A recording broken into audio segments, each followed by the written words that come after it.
السلام عليكم ورحمة الله وبركاته. الحمد لله حمدا شاكرين والسلام على سيد المرسلين نبينا محمد وعلى آله وصحبه وسلم تسليما كثيرا. So I apologize again for the fact that I was unable to do this recording yesterday at the scheduled time.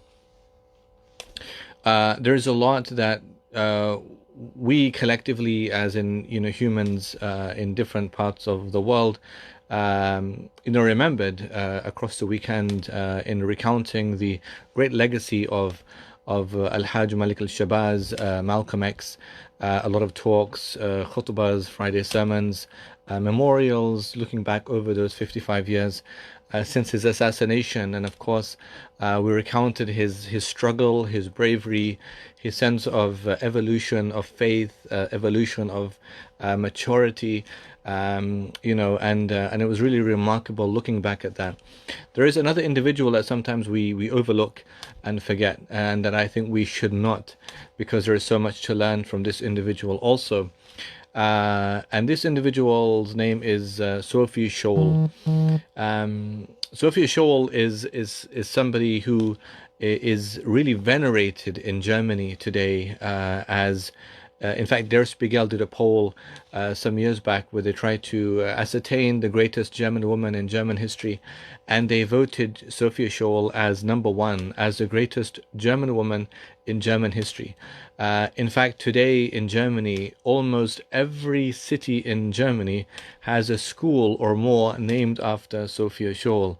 In fact, I think more than 240 schools in Germany are named after Sophie Scholl. The greatest prize awarded in Germany is also named after the Scholl. And so what makes this person so remembered today?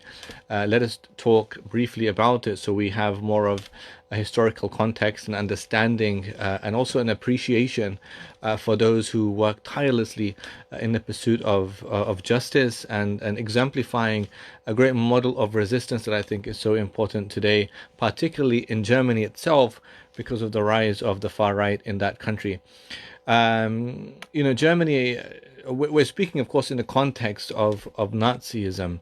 Hitler becomes chancellor in 1933, rises to power, and then becomes, the Führer, the leader of that country.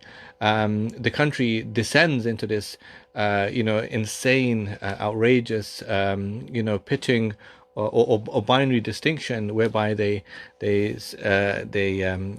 subject the Jewish people to this really horrific sense of othering and ostracizing and dehumanization.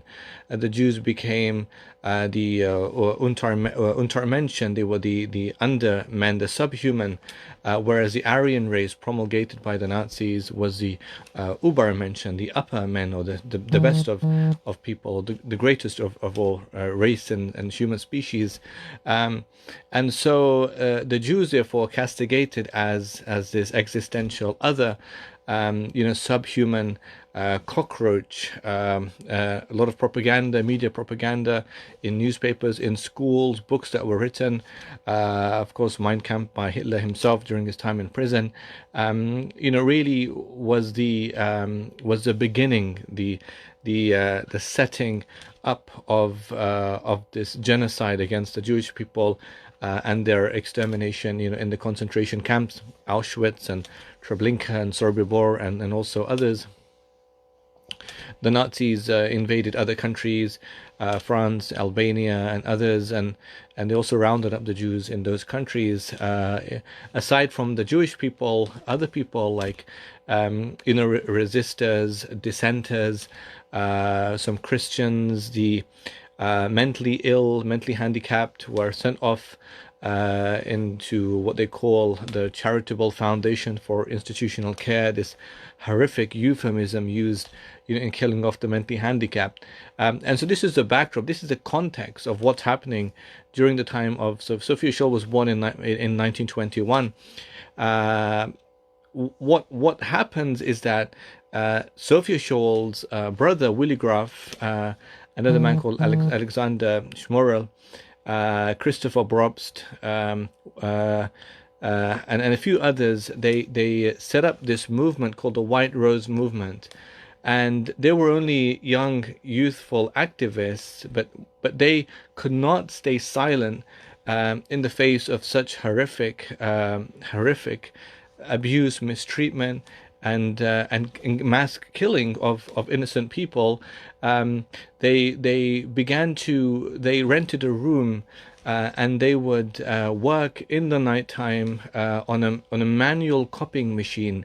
They would write these leaflets, and the leaflets would warn the German people about the dangers posed by Hitler, to German society, and the fact that the Russians are going to, invade, and they're going to win the war, and that Hitler has this program of exterminating of Jewish people and other people also.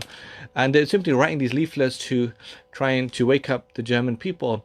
To offset this, of course, the Nazis are also promulgating this idea of the three Ks: Kirch, Kuch, and Kinder, which was, the church, the kitchen, and children, meaning women and people have no interest, or should have no interest in seeking to know what the Nazi regime, the SS, are doing. They should just worry about attending the church on Sundays, and worry about looking after their children, and worry about going to church, and these things are enough to keep them going. And aside from that, to look after their families, to build families, with German men and German women. And so that's what happens. And so during times of genocide, groups begin to emerge, and they emerge until today, in our world. So we have, you have the perpetrators, and these are the ones who are inflicting the harm. You have the victims who are suffering. You have the bystanders.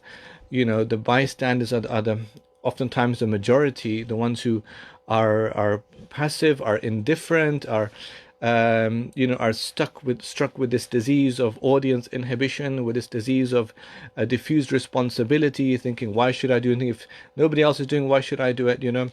And that's really what the Nazis wanted. People just be bystanders to everything that's happening around them. And then you have the rescuers, and the rescuers are the fourth group. The rescuers are the smaller group. They're always a minority of people, but they're the ones that history records and remembers today. And so we're remembering Sophie Scholl not because she was a bystander, because then history would forget her. Would be irrelevant and meaningless for us, and we would take nothing from her, but except because she was a rescuer in that context. And in every struggle, there's always going to be people who rescue, who try to alleviate the suffering of other people. And in this case, Sophie Scholl is really remarkable. I came across Sophie Scholl and her story in the year 2012, in fact. And I was traveling on a long flight, and I bought a book by a man called Frank McDonough, I think his name, McDonald or McDonough, called Sophie Scholl. You might notice in the bookshelf behind me, that top layer of books, right there, can you see the top layer of books? Almost half of that bookshelf is made up of books about Sophie Scholl and about the White Rose movement. And I became so interested in this, I began to buy as many books as I can. Here's another one right here. With You There Is Light, based on the true story about Sophie Scholl and Fritz Hartnagel. And so I try to buy as many books as I can to really understand what was the spirit that motivated a young girl. She was only, she died when she was 21 years old in 1943. But what was the spirit, the energy of resistance that really made one girl, in this case, not just her, but also her network of youth activists, her brother, and other people around them, to take such risks to try and speak against injustice and to challenge tyranny, and to promulgate this idea of justice and empathy for people in such volatile, horrific times and situations. What was the motivation for that? And so so from that point onwards, I've always been speaking a lot. You might hear me in different talks. I make mention here and there about Sophie Scholl and that struggle. As Malcolm X was remembered on February 21st, because of what happened 55 years ago in 1965. We remember Sophie Scholl because of the next day, February 22nd, 1943, is when Sophie Scholl, paid for that with her life. And so what happened is that these young activists, they would gather in this small room that they rented, and they kept the lights off because the lights could alert people. And so they would write these, and they would copy the leaflets manually in a manual copying machine, and then they would post them. They would buy envelopes and stamps en masse, and then would post them through major German cities of Stuttgart and Munich and Ulm and other cities. And it really was. I mean, Hitler and the Nazis, they thought there was some kind of a Russian conspiracy, because they're trying to alert young people, German students, to their responsibility in such horrific times, during times of othering and dehumanization of other people, mass killing of other people, and really the descent of German values. And so on February the 18th, 1943, both Hans Scholl and Sophie Scholl, they travel, they're both students, by the way, at Munich University.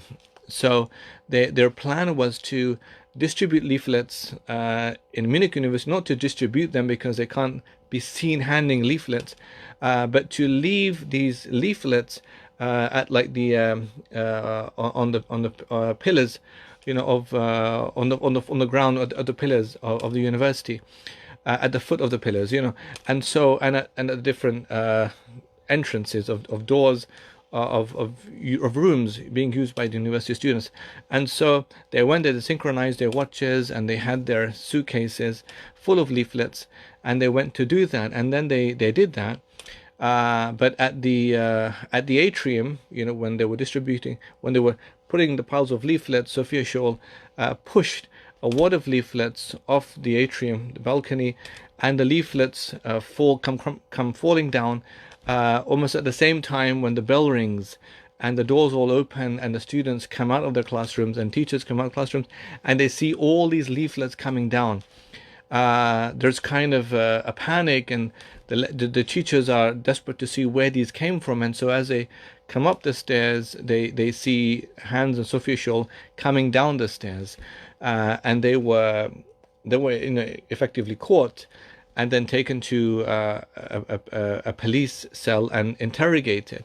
From this point, I mean, what the police were offering Sophie Scholl is that she would do better if she blames, the activities that she engaged in, and blames them on her brother. Her brother was older, Hans Scholl, and he's a male figure, and he could kind of pay the price for that through whatever's going to happen. But at least she would not, be prosecuted. She can continue with her studies, and they're trying to offer all of these things. But Sophie Scholl refuses. I mean, she refuses all of that. She says that I am what my brother is for, and I'll struggle, for that cause. And they really have this idea of leaving some kind of a legacy.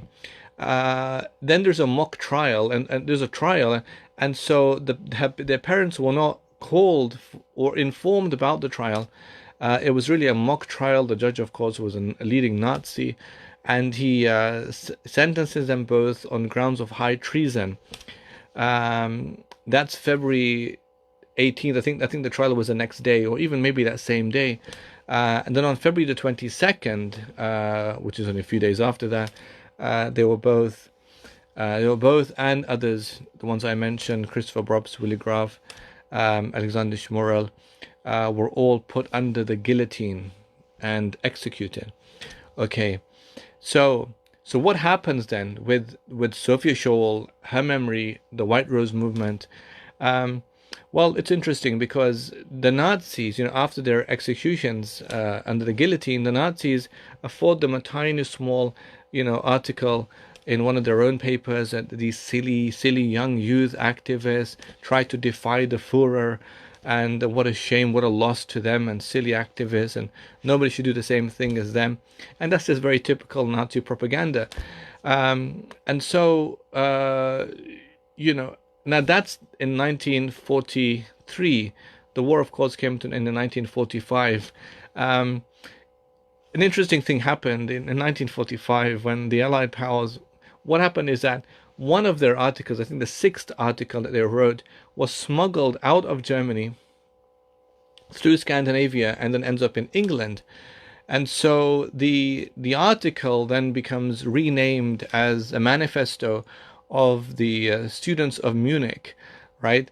It was just kind of, it was symbolic as a gesture that the planes flying over Germany, in the war against Germany, dropped thousands of these leaflets onto the streets of Germany. Um, so Sophie Scholl, the memory of that resistance is very, very key now in our time today. Not only because, as Allah in the Quran says that, وَتِلْكَ الْأَيَّامُ نُدَاوِلُهَا بَيْنَ النَّاسِ, that everything is in flux, everything is in alteration. Allah is saying that, we alter these days amongst the people. Because as the as the war came to an end, then that memory of Sophia Scholl and these young activists becomes like a lasting legacy, of German resistance against the Nazis. Like I said, it's very important for us and even for Germans to look back at that and think of that in light of the rise of the far right, and the rise of things like Islamophobia. Because remember that Sophia Scholl and the White Rose movement was campaigning against tyranny, was campaigning against an othering, was campaigning against dehumanization of a people. Their struggle was against such virulent hate against another people. All right, so how terrible it would be for Germans now to sink into that same depravity, that was exemplified and shown by the Nazis. Today in Germany, like I mentioned, there are hundreds of schools named after Sophia Scholl. There are countless street names, road names named after Sophia Scholl. And she really becomes an archetype and a paragon of remembrance in light of that resistance. Remember, of course, that all of us as Muslims, as human beings, we have the responsibility to challenge tyranny, to challenge injustice, whatever it looks like and wherever it is. Malcolm X, in fact, would say that I am for justice, whoever it's for, whoever it's against. So he made, therefore, particularly towards the end of his life, when he leaves the Nation of Islam, becomes a Muslim, his outlook towards global problems, things like empire and racism and Palestine, the plight of the Palestinians, these become far stronger in his mental consciousness, and trying to think of solutions to alleviate tensions and countering propaganda, media, state propaganda of hate and injustice against other people, particularly the Black African Americans, but also other people as well in South America and other places. And so we remember, therefore, on both of these days during this time, the great struggles of people like Malcolm X, Al-Hajj Malik al-Shabazz, in being the mouthpiece for justice, for strength and for courage and resistance, and also so to Sophia Scholl in her own way, two completely different contexts, but both fighting against power, both fighting against injustice, both fighting against tyranny. On the one hand, white supremacism, but also on the other hand, this is also white supremacism. So white supremacy in the white establishment against Black African Americans, and in this case, the Nazis against the Jews and against other people also. But you have two strong voices of resistance, and really they're quite symbolic in our quite contemporary times. I think the last surviving member of the White Rose movement died, I think, quite recently at the age of, she passed 100. And so, that's history. And so we, people live and people die. But I think that the lesson from history should be taken, during times of times of difficulty, we always have a responsibility to uplift society, to do our best to challenge injustice and to challenge tyranny, to challenge empire, to be the voice of truth in the face of the tyrannical rulers, as our Prophet said, sallallahu alaihi wasallam.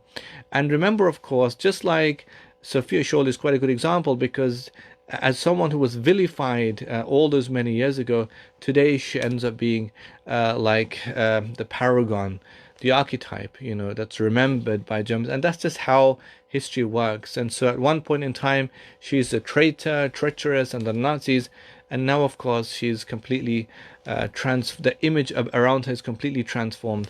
And that's just history. But of course, our sole purpose is to please Allah subhanahu wa ta'ala, and that's why we must do whatever we can do, to offset tendencies of genocide, genocidal tendencies of hate, tendencies of othering and dehumanization. All of these are a big trouble in our world, and we ask Allah that Allah save us from all of these. And so therefore, just a very short video, short reminder about somebody who is extremely important for us to learn a bit about, to know about the context that produces someone like that, to know about the great effectiveness of resistance, the great effectiveness of challenging tyranny and organization, and also being a voice. I mean, all they did is just wrote leaflets, but that's all that they could do.